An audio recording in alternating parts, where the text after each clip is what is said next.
I saw Brad Devlin over at the Daily Signal respond to one of Barry's posts today by saying, quote, "But I thought the independence of the media was the point." And that's actually, I think, a really interesting insight, because the independent structure, I mean, in their announcement today, they said the Free Press will remain independent within Paramount, which is a hilarious sentence. That is like an actual point that they made. The Free Press will be an independent part of a massive corporation, meaning it's not independent in any way whatsoever. But Glenn, you actually are independent.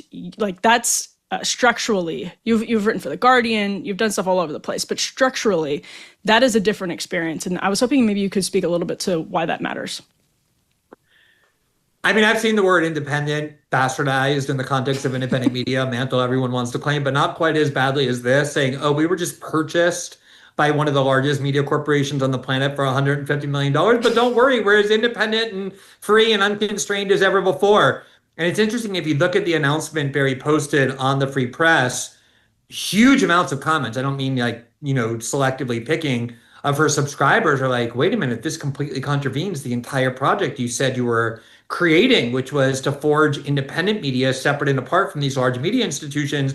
How are you going to possibly justify going there? And, it's interesting, Emily, because I was on Megyn Kelly's show last week and we talked about the Barry Weiss issue, and she asked me about it. And I, of course, said what I just said to you. And she had a much different take, unsurprisingly. And, she said, look, I love Barry. She's a friend of mine. But she raised the point you're raising, which is, why would anybody who has a very successful platform in independent media, who's completely free to do and say what they want, who's making a lot of money, that is a very profitable site, the Free Press. Mm-hmm. So that's not the problem.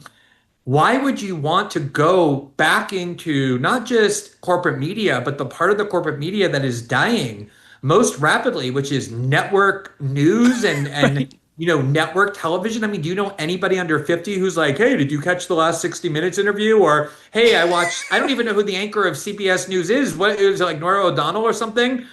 So I think she left. I get the prestige of it. I get, obviously, the financial incentive, all of which are significant. But for people who really do believe in independent media, I mean, you couldn't offer me enough money to go work for a network TV station, let alone be an executive there where you're not even focused on journalism. You're like, have some bureaucratic role. I thought I was creating an independent media outlet when we created The Intercept, but having a billionaire behind us and ultimately a corporation that grew around it meant that our independence was in some way compromised. And it's one of the reasons why I left.